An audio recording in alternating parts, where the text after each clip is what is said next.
Olá, Tchanã, bom dia! Chegou o dia, daquele dia do pênalti perdido pelo Marquinhos. Um monte de coisa aconteceu, muita água passou debaixo da ponte e chegamos ao dia da estreia da seleção brasileira na Copa do Mundo de 2026, hoje contra o bom time do Marrocos, às 19 horas, no MetLife Stadium, em Nova York. O primeiro jogo do Grupo 6, você vai saber tudo da seleção brasileira, tudo, tudo, tudo. Tananana, com o maior Pacheco que eu conheço na vida, comigo aqui no estúdio, Fábio Piperno. Bom dia, dona Marília Ruiz, um abraço à nossa audiência. Não tem nada de pachequismo, porque aqui tem muita corneta, mas é claro que também hoje é o dia de torcer, de cornetar, claro, e sobretudo de conhecer essa seleção brasileira, que sem dúvida nenhuma é a menos badalada seleção que o Brasil já enviou para uma Copa do Mundo em todos os tempos, por mais que outras já tenham desembarcado em mundiais cercadas aí por muitas críticas. Dessa vez, além das críticas que já fazem parte do jogo, há também uma série de desconfianças e, para não dizer, dona Marília, também de dúvidas. Vamos usar a corneta sim, mas agora já vou chamar nossos embaixadores em Nova York. Estamos dois, por falta de Piperno. Aqui o nosso meio-campo é recheado. Bom dia, Moré. Como é que tá o dia da estreia da seleção? Já fez todas as mandingas e tal? Vai dar? Vai dar todas as mandingas. Eu tô acreditando, eu, ao contrário do Piperno, eu sou muito otimista com essa seleção brasileira, por dois elementos, dois componentes. Primeiro, nós temos a camisa mais pesada em Copas do Mundo e eu acho que o trabalho vai ser colocado à prova a partir de hoje. Não dá para a gente emitir nenhum tipo de julgamento ainda antes do início da competição. O Brasil sempre vai bem em Copas do Mundo. Não sempre, nem sempre, né? Às vezes existem alguns vexames, mas nós temos uma camisa pesada e nós somos uma seleção que entra forte nessas competições. E o outro ponto é o Ancelotti. Muitos criticam o Ancelotti, como a gente ouviu aí pela escolha dele. Você deu um bastidor pra gente, que o Daily Mirror fez uma crítica ao Ancelotti por ter escolhido o Brasil. Eu vou daqui a pouco dar uma manchete que, na primeira resposta do Ancelotti na entrevista coletiva, ele falou sobre a tarde de hoje na carreira dele. Daqui a pouco eu volto com mais, mas agora eu quero ouvir do nosso amigo Morelli, que está a alguns quilômetros daqui. Como é que está o ambiente aí na Megalópole?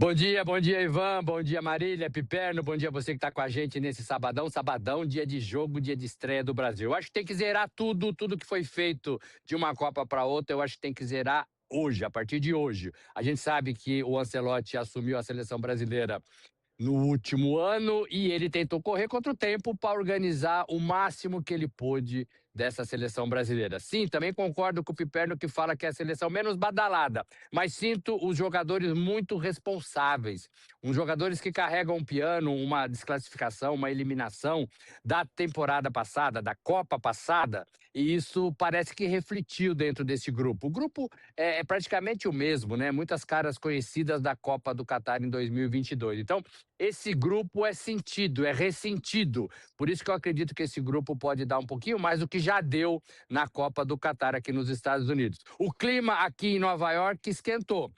Ontem, a gente vai falar disso, né? Ontem a gente viu muitos torcedores na Times Square, torcedores de todas as nacionalidades. Então a Copa do Mundo chegou sim aqui e a gente vai falar também da festa bonita, da estreia. Que estreia, hein? Dos Estados Unidos. Que bacana.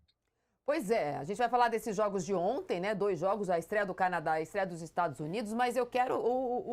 O Ivan deu spoiler e a gente é curioso, Pipo. Aqui não dá spoiler e volta.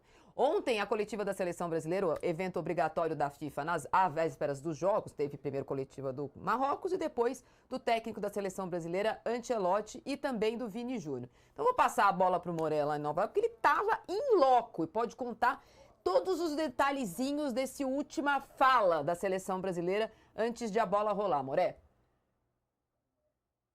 Primeiro que eu achei que ontem o clima aqui numa sala de imprensa improvisada ao lado do MetLife Stadium, eu digo improvisada porque eu imaginei que a sala fosse acontecer, essa coletiva fosse acontecer dentro da estrutura do estádio. Ela aconteceu num bolsão ali do lado do estacionamento, né, em que eles montaram aquelas estruturas de plástico, sabe, aquelas de lona. Tinha um ar-condicionado, mas não dava conta do calor que fazia aqui. No momento estava muito quente ontem, a entrevista foi às 4h15 da tarde, horário aqui, 5h15, horário de Brasília. Muita gente da imprensa, não só do Brasil, mas também internacional, né? E um calor tremendo e, assim, uma certa tensão no ar, viu, gente? Eu confesso para vocês, eu cheguei, eu vi muito jornalista procurando uma cadeira para sentar, né? E, assim, jornalistas da imprensa brasileira, todos meio assim, com um clima meio de o que vão perguntar, como que vai ser. Então, eu estou achando curioso esse ambiente, porque está todo mundo muito receoso nessa véspera de Copa do Mundo e uma formalidade que me chamou a atenção. Tanto que quando o Fábio Seixas, diretor de comunicação da seleção, chamou o Vini Júnior, que começou a dar entrevista, ele entrou, assim, parecia que ele estava indo para a câmara de gás, cara, de tão nervoso que ele estava. Eu senti muita tensão no ar. E o comportamento de todo mundo muito em silêncio. Aí um tradutor veio falar em inglês, falando que as perguntas. Aí falaram: olha, a gente, se fizer em inglês, talvez ele responda, fica tranquilo. Aí o Fábio assumiu a comunicação e abriu a entrevista coletiva. O que eu senti foram respostas do Vini numa perspectiva mais tensa mesmo. Sabe, a sensação que eu tinha é que ele estava completamente desconfortável ali na entrevista coletiva, e eu acho que por conta da pressão. Pensa assim, Vinícius Júnior hoje, muitos podem acreditar que não seja o destaque da seleção, mas ele tem um nome mais pesado hoje que compõe a seleção brasileira. A gente está vendo aí as imagens da entrevista coletiva dele ontem. E aí as perguntas feitas, muito no sentido de como é que está a pressão, como é que você pretende performar na seleção brasileira relacionada, na comparação quando você performa no Real Madrid, o que falta para essa seleção? Então assim, e ele dando respostas bem secas e muito truncado. E uma entrevista relativamente rápida, as respostas rápidas, né? E eu falei, cara, que loucura, né? Para ele deve ter sido muito difícil vir falar hoje, porque jornalista, principalmente, jornalista, desculpa, jogadores hoje, principalmente esses jogadores da seleção brasileira, eles não gostam de falar com a imprensa. Não é uma turma acostumada a conversar, principalmente com a imprensa brasileira. O jogador não se prepara muito para ser articulado, né? Eles não têm esse tipo de preocupação, tanto que eles das entrevistas coletivas. E eu vi que o Vini estava tenso, tenso, tenso.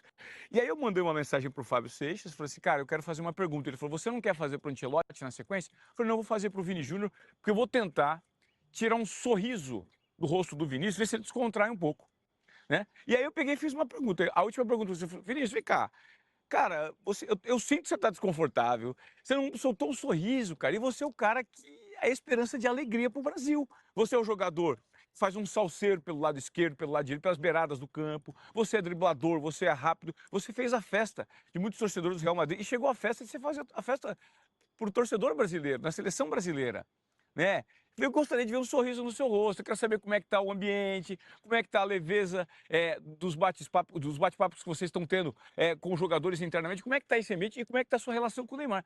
E aí ele pegou e sorriu um pouquinho, todo mundo deu uma relaxada, respondeu para mim falando que é um prazer ele jogar com a galera, é o momento mais importante da vida dele, estar na seleção brasileira, mas mesmo assim o ambiente é tenso. Os caras, quando vêm conversar com a imprensa, são tensos, né? Isso o Vini Júnior. Aí o Ancelotti entrou na sequência, e o Ancelotti é muito mais experiente, muito mais escovado, é um cara que fala todos os idiomas, inclusive na entrevista coletiva dele, ele respondeu respostas em português, em francês, em italiano e em inglês, né? Então, é um cara que se preocupa muito com o aprimoramento da comunicação, porque ele, Ancelotti, acredita que essa relação individual que ele tem no pé do ouvido de cada jogador pode ser o diferencial. E quando você tem um técnico preparado do quilate do Ancelotti, é um cara que fala vários idiomas, e veja, ele está fazendo aula de português, né? Ele se preocupa em falar muito, cada dia melhor o nosso idioma, para que ele tenha uma comunicação um pouco mais afinada com os nossos atletas. Isso, para mim, é uma ferramenta que ele tem, que revela o quilate de profissional que ele é. Assim como o Pep Guardiola, por exemplo, que fala vários idiomas. Mas o fato que na entrevista coletiva dele ontem, sobre essa polêmica que o Daily Mirror levantou, falando que o Ancelotti fez uma péssima escolha de dirigir a seleção do Brasil, ele falou, na primeira resposta que ele deu, inclusive a pergunta foi feita pelo Galvão Bueno, o Galvão perguntou, a tarde desse sábado, para você que conquistou muitos títulos, pode ser uma das tardes mais memoráveis da sua carreira como profissional? E ele respondeu o seguinte, ele disse que ele se sente muito especial e muito importante por dirigir a seleção brasileira. Então, isso revela o nível de comprometimento desse treinador com a nossa seleção e um trunfo também que nós temos, gente. A gente não pode esquecer o peso, o currículo e a experiência que esse treinador traz para a nossa seleção e nós não podemos esquecer do peso da nossa camisa, né? Ô Morelli, você está em Nova York e você falou sobre ter esquentado um pouquinho. Esquentou um pouquinho porque o get together aumentou, a festinha, os brasileiros estão se encontrando, um batuquinho, ou porque as notícias da seleção também começaram a esquentar? No Conversa tá mais a música ou tá mais o time que vai jogar hoje? Os dois, na verdade, os dois, Marília. Esquentou porque a gente viu torcedores de futebol. Ontem eu também vi o jogo dos Estados Unidos num lugar que tinha torcedores torcendo para os Estados Unidos, futebol. Então, a gente viu muitos brasileiros na Times Square. A gente viu torcedores de outras nacionalidades, paraguaios, ingleses, a gente cruzou com franceses, a gente cruzou com bastante gente. Então, esse clima de Copa do Mundo começou. Você encontra o torcedor na rua. Isso é bom porque isso vai pegando. As partidas vão acontecendo, as conversas vão fluindo. E o torcedor brasileiro, com quem eu conversei ontem muito, o torcedor brasileiro quer a festa, claro. O torcedor brasileiro está preocupado com os ingressos, com a falta de ingressos, com a carestia aqui de Nova York, né? E também está preocupado e acredita demais na seleção brasileira. Acredita demais na seleção brasileira. Tem muito oba-oba, claro, tem muito oba-oba. É um torcedor mais para festa, mais para passeio, mais para vestir as cores da seleção ganhando ou perdendo.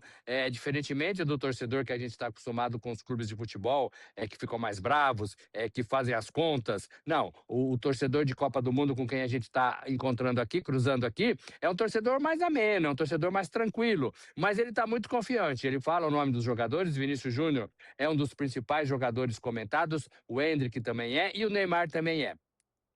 Eu queria entrar um pouco nessa conversa que o Ivan falou do Vini. O Vini, claro que o Vini tá tenso, porque o Vini é o Neymar das Copas passadas. Ele sabe disso.